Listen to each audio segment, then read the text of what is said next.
Aku ditantang-tantang. Bapak kau suruh sehingga aku bilang, siapa namanya itu? Paulusa. Jangan kalian bilang nanti, wah kok sampai ke bapak ya? Sampailah. Biar kita tahu nenek siapa yang paling pemberani.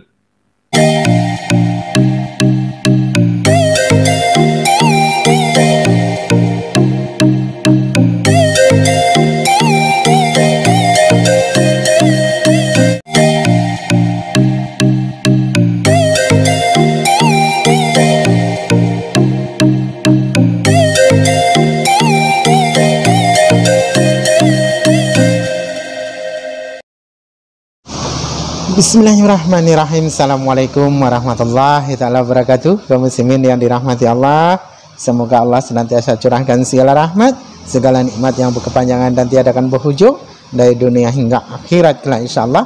Dan Allah pun kumpulkan kita para kaum muslimin di bawah naungan aras Allah beserta para nabi, beserta para orang-orang yang Allah kasihi, Allah sayangi, Allah cintai insyaallah, di bawah naungan aras Allah kelak di mana tiada naungan selain daripada naungannya insyaallah. Amin amin Allahumma amin. Kaum muslimin belum ngomong sudah mau ketawa saya. Pada kesempatan pagi hari ini ya, saya akan mengupload sebuah video di mana video ini mengisahkan tentang bagaimana curhatan kegalauan hati sang codot man ya. Kalau semalam dia kampret man, sekarang saya ganti lagi namanya menjadi sang codot man ya. Jadi manusia kelelawar tapi yang kecil itu ya, kelelawar yang kecil itu namanya codot man kalau bahasa Jawa tuh ya, bahasa orang kita Jawa tuh codot namanya. Jadi saya beri nama saja dia biar nampak lebih keren ya. Kalau kampret man itu kurang cantik nampaknya ya, kurang elegan, jadi codot man gitu ya, cantik. Nah, di sini dia curhat-curhat ya, yang dahulu dia menyanjung-nyanjung ya. Rudy Hannes ini kan orangnya kan entah aneh gitu ya. Dulu ada Fatimah Sedekah itu ya, perempuan murtadin yang aku murtadin padahal dia kadal ya, padahal dia Kristen kian. Nah, namun mengaku sebagai seorang murtadin dan menjadi seorang apologet ya, menebat umat Islam dengan gaya nyerocosnya tapi tidak pernah menggunakan ayat, hanya berkicau-kicau ya. Nah, ini disanjung-sanjung oleh si codot man ini ataupun Rudy Hannes ini ya. Nah, setelah ketahuan belangnya, ketahuan bodohnya ya, lalu dikasih nama lah si Fatimah Sedekah ini oleh sang codot man ini, sang begodes ya. Nah, usai itu siap tuh dia menyanjung-nyanjung siapa nama Pauzang ya, yang dimana Pauzang menelpon mengajak untuk live di tempatnya dan diminta nomor rekeningnya. Wah, kan dengan senang katanya dengan senang ya, terus ya dengan senyum-senyum ya, senyum-senyum ramah. Nah, ketika sudah terjadi perdebatan dan mereka saling bermusuhan, pada akhirnya saling bermusuhan, Rudy Hannes diburuk-burukkan ataupun Fauzangnya diburuk-burukkan, entah yang mana yang benar dari keduanya, karena dua-duanya ini dituntun Roh Kudus gitu ya. Jadi kita tidak dapat memvonis mana yang salah mana yang benar ya, karena dua-duanya mempunyai Roh Kudus dibimbing Roh Kudus katanya ya. Nah, disanjung-sanjung, bak kaulah bulan, kaulah bintang ya kan. Oh Fauzang, kaulah bulan, kaulah bintang, jadi gara-gara kau pula aku jadi banyak hutang. Jadi dulu kaulah bulan, kaulah bintang, tapi terakhir gara-gara kau pula aku jadi banyak hutang. Ini untuk codot man ini ya. Jadi kaum muslimin ya, kita akan upload ya video-video seperti ini insyaallah, kalaupun kita diberikan panjang usia, saya diberikan panjang usia, agar dapat terbongkar bagaimana di dalam kekristenan itu sendiri ya, di agama sebelah ini ya, yang dimana mereka acap kali menyerang Islam ya. Islam itu agama kebokono lah, agama beginilah, teroris lah, inilah itu, dengan fitnah mereka, dengan subhat mereka, dengan lisan-lisan jahat mereka, dengan lisan-lisan dengan lisan jahil mereka.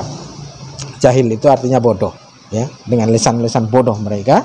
Nah, sementara dari kekristenan yang mereka sendiri mengaku dituntun oleh Roh Kudus, namun di sini ya, tuntunan Roh Kudus itu tidak terbukti oleh mereka, ya, tidak dapat dibuktikan oleh mereka sendiri, karena satu dengan yang lain saling menyerang, ya, saling membidat-bidatkan. Jadi Roh Kudus itu ada berapa rupanya, ya, setiap masing-masing orang mempunyai Roh Kudus katanya.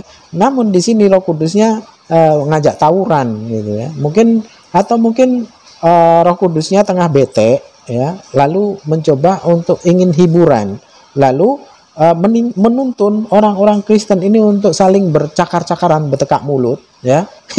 saling memaki, saling membenci, ya, satu dengan yang lain padahal sama-sama Kristen. Oke, kaum muslimin, agar tidak lama-lama, ya, mari kita saksikan pernyataan-pernyataan orang-orang yang ada di video ini yang mereka sendiri mengaku dituntun oleh Roh Kudus. Demikian videonya, kaum muslimin. Siap ngakak. Kalau Yohanes kata Paul Zhang mau membuka nomor rekening, oke, kita bertanding. Jangan kira saya nggak tahu kau siapa Paul Zhang, siapa mendanaimu di belakang. Omong kosong dia tidak makan dari YouTube itu. Bohong dia itu, bohong besar. Karena saya tahu orang-orang seperti Paul Zhang ini adalah orang yang takut lapar. Takut lapar dia itu, kawan. Lebih baik dia menghujat negara ini asal dia mewah hidupnya, hidup senang lah. Memang aku nggak tahu bagaimana dia berangkat ke sana. Ya, saya udah kenal lama dia, kawannya. Tapi ya sudahlah, nggak usah kita buka itu ya. Nanti kalau kalian misalnya ada yang kalian rasa tidak cocok, ingin meminta pertanggungjawaban dari aku, silakan. Bahkan ibu yang mengirim 100 juta itu pun akan saya tunjukkan. Tetapi nama tidak boleh katanya, tidak boleh ya. Nama memang tidak akan saya rahasiakan. Itu permintaan beliau, bukan permintaan saya. Oke, kita lanjutkan lagi. Mulut besarnya Paul Zhang, manusia pengecut. Pengecut saya bilang ini, jangan kalian anggap dia berani. Enggak. Tapi kalau secara luar negeri dia berani ya. Karena dia di luar negeri. Waktu dia di Indonesia kan lari dia. Gara-gara dikejar-kejar orang. Tapi sang debaters lari. Tidak, tetap berdiri di tempat. Diam di tempat. Lanjut. Itu yang katanya dia. Itulah sebabnya Pak Matias Tambah saya tidak mau mensupport dia masalah pembangunan. Karena dulu awal ya dia bilang buat bangun panti asuhan. Nah, lihat ya. Katanya Paul Zhang tidak mau mensupport saya. Kapan dia support saya? Saya tidak pernah mengemis sama Paul Zhang. Dulu dia memang menghubungi saya. Dia menghubungi saya, bukan saya menghubungi dia. Bro, kan ya. Saya dengar kamu mau buat panti asuhan. Yap, memang iya, saya bilang. Ya kan? Dia bilang, begini bro, mau nggak kita live di tempatku? Ada bapak dari Papua itu live di tempatku dapat 30 juta. Saya bilang, saya live di tempatmu bukan gara-gara itu loh. Bilang. Kamu mengajak saya diskusi. Tetapi bukan karena itu, saya bilang. Datang dia, oke bro. Nanti nomor rekeningmu minta saya cantumkan. Oke, silakan. Akhirnya kami live. Sampai di situ ternyata yang terjadi apa, kawan? Orang itu ribut. Masalah politik. Masalah vaksin segala macam. Kan saya akhirnya minta izin. Sorry bro, saya izin keluar. Akhirnya aku keluar. Saya nggak tahu apakah ada masuk ke rekening saya dari kawan-kawan dia, saya nggak tahu. Karena pada dasarnya waktu itu saya tidak punya yang namanya banking itu ya, belum ada kawannya, masih sampai sekarang saya mandiri masih pakai print ya. Nah, kalau kalian butuh nanti saya tunjukkan yang manalah itu sumbangan dari kawan-kawannya Paul Zhang. Karena menurut saya pun subscriber saya adalah subscribernya Paul Zhang. Subscriber Paul Zhang adalah subscriber saya. Ya, saya bingung menentukan mana yang dari kerjaan Paul Zhang, mana yang tidak. Tetapi kalau ditanya apakah ada saat itu dana masuk, ada. Berapa banyak? Saya bilang memang puluhan juta. Berapa puluh juta? 20 juta. Saya nggak mau nutup-nutupi, jujur-jujur aja. Cuman saya nggak tahu apakah semua dari penonton Paul Zhang, apakah tidak. Ya kawan-kawannya, itu bulan berapa itu saya sudah lupa, nanti lihat aja videonya tempat dia ya. Karena pada saat itu memang banyak orang mau membantu niat baik saya ya, bukan karena Paul Zhang. Tidak. Ya, oke. Sekarang saya lanjutkan lagi ya kawannya ini. Tiba-tiba dirubah tengah jalan. Nah, dia bilang dirubah tengah jalan. Saya tidak pernah merubah konsep panti asuhan itu di tengah jalan, nggak pernah. Nama saya ganti. Karena saya tidak ingin anak-anak itu menjadi anak asuh saya, tetapi menjadi anak saya. Paham? Dan yang menyarankan nama itu adalah subscriber saya, dibilangnya buat bang rumah anak terang, karena abang pun anak terang. Anak yang anak abang didik pun jadi anak terang. Paham ya? Paul Zhang tidak tahu apa-apa, otaknya itu sedikit kawan. Gayanya aja yang banyak itu kawan. Ya, kita lihat waktu berdebat dengan saya. Sampai irup-irup apa dia kan, saking groginya segala macam. Otaknya sedikit. Cuman kemenangan dia di luar negeri, bebas bicara apa saja kawan. Mau bilang kalian tai pun dia bisa. Nggak masalah. Dihina-hinanya negara ini pun bebas dia, bebas kawan. Itu aja kelebihan dia. Saya juga ditawari tahun 2011 berangkat ke luar negeri. Bahkan seluruh hidup saya dijamin. Saya mau. Enggak, saya bilang. Saya akan tetap berdiri di sini melihat permasalahan ini sampai selesai. Dan saya penuhi. Saya tidak kemana-mana. Memang saya keluar dari Pekanbaru ke Duri. Karena di sana saya sudah tidak nyaman lagi untuk mencari hidup. Ya, dan saya lihat semuanya berakhir tahun 2014. Saya lari? Tidak. Dia lari kawan. Dia lari kan karena diuber-uber itu kawan. Bukan karena dia pergi, aduh kawan, sudahlah kawan. Ya, kita lanjut lagi apa kata dia. Sebentar. Nah, saya udah begitu, saya nggak seret. Makanya saya nggak pernah mau cantumkan rekening dulu, sempat saya cantumkan masih. Loh, saya tidak pernah meminta nomor rekening saya dicantumkan. Buka WA dia. Kalau dia berani, buka WA dia. Ya kan? Kita buka-bukaan saja. Kalau saya memang saya hapusi WA itu kurang banyak kali ya. Kalau dia misalnya masih menyimpan, buka WA-nya. Silakan. Ada nggak saya minta mengemis sama dia? Oke lah, kalau bantulah saya, nggak ada. Dia yang meminta. Dia menghubungi saya. Kalau nggak salah melalui phone, melalui WA ya, tapi melalui telepon kan WA bisa teleponan. Ya, baru kami chatting-chattingan, WA-WAan, sorry. Ya, nggak pernah saya mengemis sama siapapun. Tidak pernah. Saya memang mencantumkan di video saya saja. Kalau kalian mau silakan. Tidak mau ya sudah. Nggak pernah saya bantah. Memang saya buat begitu. Dan tidak pernah saya minta.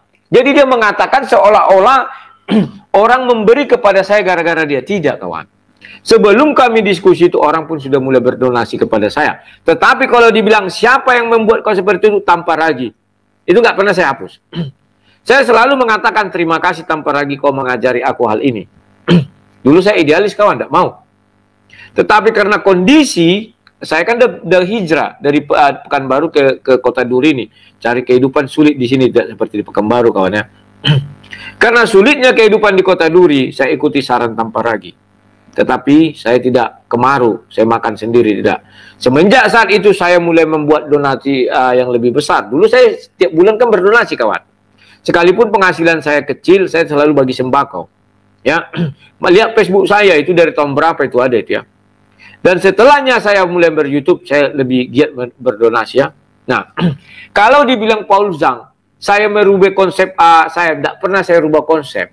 Tetap itu kalau orang goblok bilang atau orang-orang yang tidak mau itu menganggap anaknya, mereka bilang panti asuhan. Orang goblok seperti Paul Zhang maksud saya itu panti asuhan. Tetapi bagi sang debaters itu bukan panti asuhan. Mereka adalah anak saya. Maka mereka tinggal di rumah saya nantinya. Itulah namanya rumah anak terang. Ya, kita lanjutkan. Ini lanjutannya.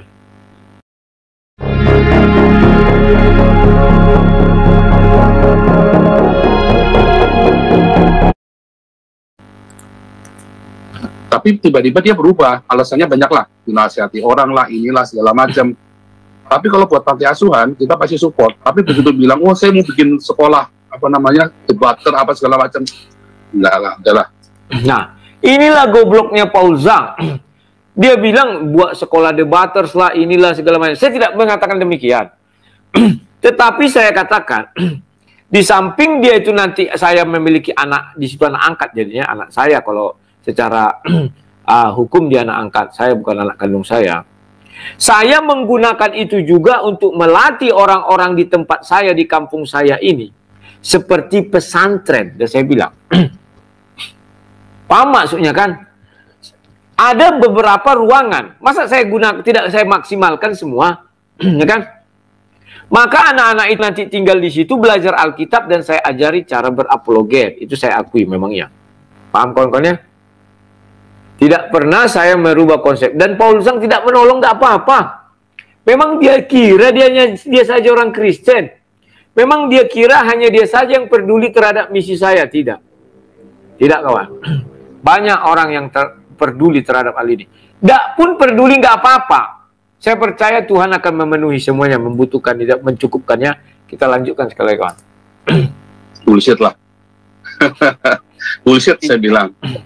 Nggak ada yang begitu. Kalau bikin panti asuhan kita dukung. Tiba dia berubah haluan, maka saya nggak mau dukung lagi. Begitu Pak Matias.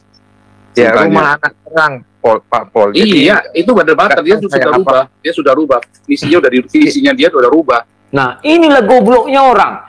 Visinya sudah, itu kan namanya rumah anak terang. Goblok kan? Atau ginilah, panti asuhan, nama panti asuhannya El Sadai. Nama panti asuhannya ini segala macam. Paham nggak? Saya buat namanya rumah anak terang. Titik, selesai. Sampai situ saya harap kalian paham. Lanjut lagi.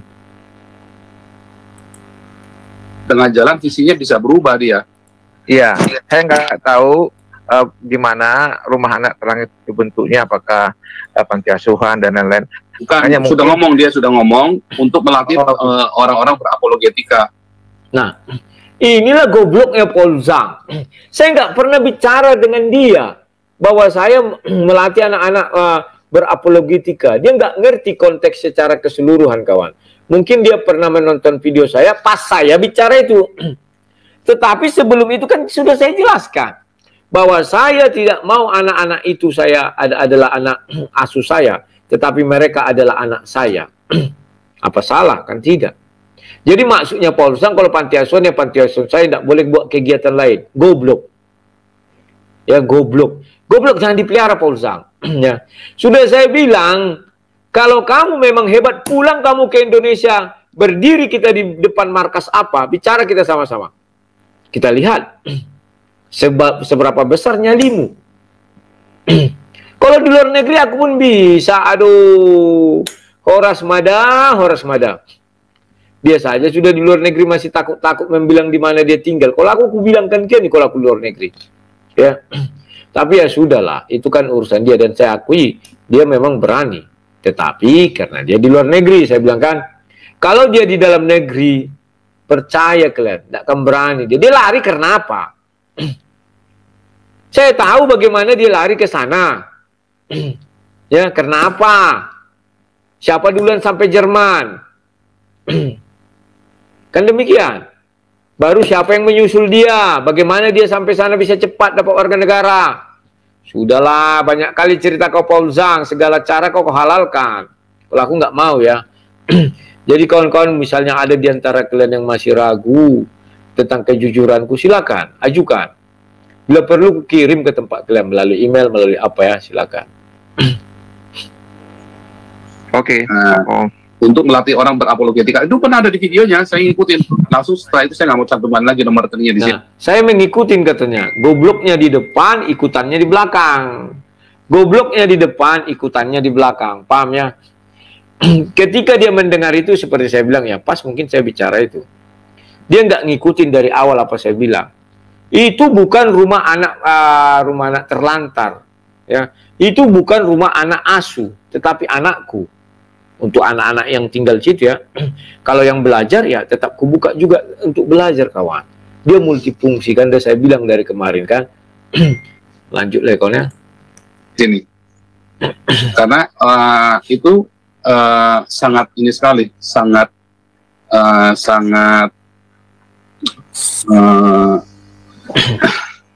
sama saja ya. Sekarang berani nggak Rudi Yones sekarang buka tuh rekeningnya dia? Nggak berani lah. Lihat, dia bilang nggak berani. Orang kayak aku pantang ditantang, kawan. Apa yang kutakutkan? Berani aku. Mau dari sudut apa mau kau lihat? Oke, kubukakan. Ini contohnya rekeningku ya. Kubuka dulu. Biar dia tahu. Apa yang mau kutakutkan? Aduh, Paul Zhang. Kau menantang-nantang aku. Kutantang kau nggak berani ketemu kita di Indonesia. Kalau kau berani, berdiri kita di markasnya FPI, bicara kita berdua. Kalau berani. Atau kita debat sama orang itu. Di mana, yuk? Ini ya. Nah, ini. Nah, kalau miring dia gini kelihatannya. Saldonya ini 3,5 juta kok. Ya. Nah ini kawannya, kelihatannya. Kalau miring dia kelihatan ini BCA-nya. Nah ini. Jadi saya nggak pernah nipu-nipu kawan. Untuk apalah menipu-nipu. Aduh, berani katanya berani. Apalagi yang dia minta. Nggak tipe aku lah. Aku ditantang-tantang. Bapak kau suruh sehingga aku bilang. Siapa namanya itu? Paulus Sang. Jangan kalian bilang nanti, wah kok sampai ke bapak ya? Sampailah. Biar kita tahu nenek siapa yang paling pemberani. Ya. Di makam pahlawan itu ada keturunan dari opung-opung kami. Dari mamaku si Tompul ya. Ada.